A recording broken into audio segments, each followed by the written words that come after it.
Hi అండి, నమస్తే. Welcome back to our cooking blog. ఈరోజు నేను చేయబోయే రెసిపీ ఏంటంటే స్పాంజ్ కేక్. హార్ట్ షేప్లో ఉండే స్పాంజ్ కేక్ నేను తయారు చేయబోతున్నాను. దాని ప్రొసీజర్ చూసేద్దామా? ఇప్పుడు మనం ముందుగా కేక్కి ఏమేమి కావాలో, ఏమేమి ఇంగ్రీడియంట్స్ కావాలో అన్నీ కూడా ఈ విధంగా రెడీగా ఉంచేసుకోవాలి. నేను ఏమేమి యూజ్ చేశానో అన్నీ కూడా ఇందులో ఉంటాయి. ఓకే, ఇప్పుడు నేను ఒక బౌల్ తీసుకున్నాను. దానిలో 1 కప్పు బటర్ తీసుకున్నాను. అది వేసుకుని మొత్తం ఇలాగా మిక్స్ చేసుకోవాలి. తర్వాత నెక్స్ట్ 1 కప్ షుగర్ పౌడర్ అందులో వేసాను. రెండు కలిసే విధంగా ఇప్పుడు కలుపుకోవాలి.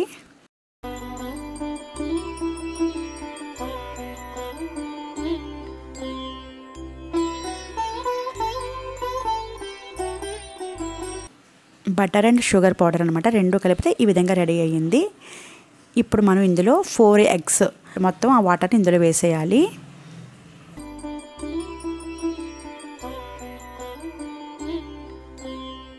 వెనిలా ఎసెన్స్ 1 స్పూన్ వేసుకున్నాను.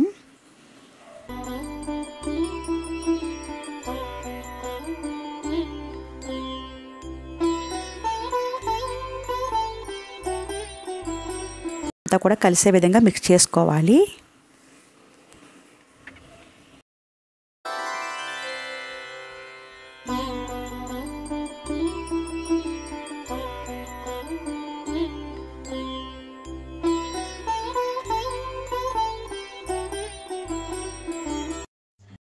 ఈ విధంగా రెడీ అయిపోయాక ఇప్పుడు 1 కప్పు మైదా పిండిని ఇందులో వేసేసుకోవాలి.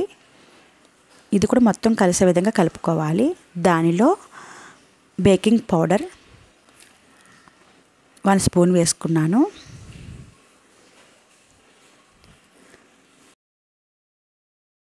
అలానే బేకింగ్ సోడా కూడా 1 స్పూన్ వేసుకున్నాను.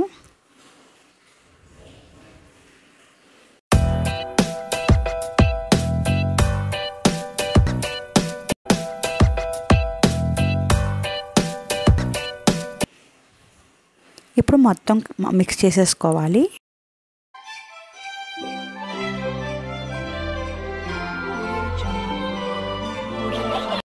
ఇప్పుడు ఇందులో చాక్లెట్ పౌడర్ ఉంటుంది కదా, దాన్ని అంటే ఫ్లేవర్ బాగుంటుంది కదా, సో అందుకని 1 స్పూన్ చాక్లెట్ పౌడర్ వేసాను. ఇప్పుడు మొత్తం కలిసే విధంగా మిక్స్ చేసేసుకున్నాము.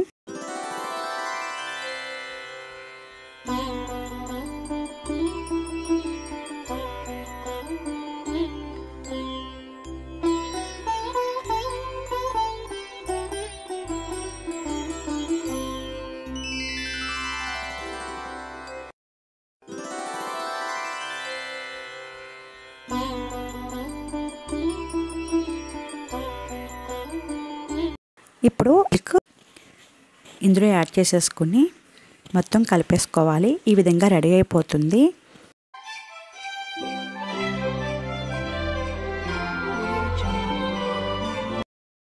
ఇప్పుడు మనం కేకు ఎందులో అయితే వేయాలనుకుంటున్నామో మనం ఆ కేకు బేకింగ్ ట్రే తీసుకుని దాని అడుగున మనం నెయ్యి కానీ బటర్ కానీ ఏదైనా రాసుకోవచ్చు.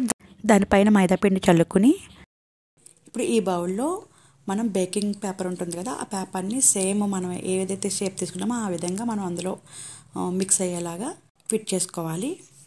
ఇప్పుడు దానిలో ఈ మిశ్రమాన్ని, ఈ కేక్ మిశ్రమం ఆల్రెడీ రెడీగా ఉంది కదా, దీన్ని అందులో వేసేసుకోవాలి.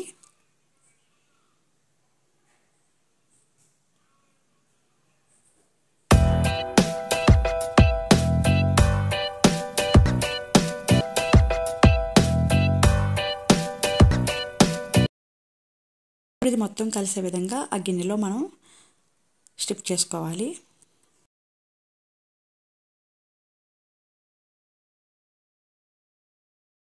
ఇప్పుడు ఓవెన్ని 180 డిగ్రీస్లో ఆన్ చేసుకుని హీట్ చేసుకోవాలి. దాన్ని హీట్ చేసుకున్నాక కేక్ ట్రేని అందులో పెట్టేసుకుని 20 or 25 మినిట్స్ మనం బేక్ చేసుకోవాలి.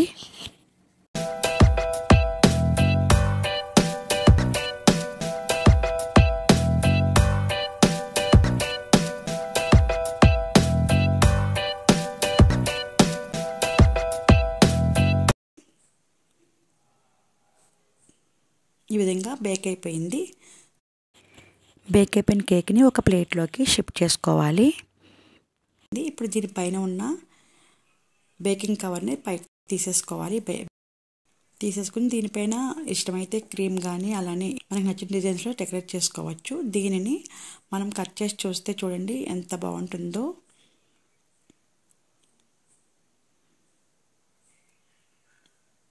చూసారా ఎంత స్పాంజ్లా ఉందో.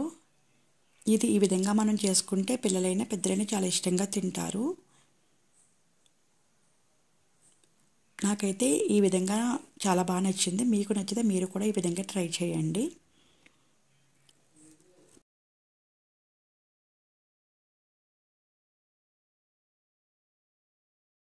మరిన్ని అప్డేట్స్ కోసం చూస్తూనే ఉండండి. ప్లీజ్ ఎవరైనా సబ్స్క్రైబ్ చేసుకోకపోతే నా ఛానల్ సబ్స్క్రైబ్ చేసుకోండి. Thank you for watching.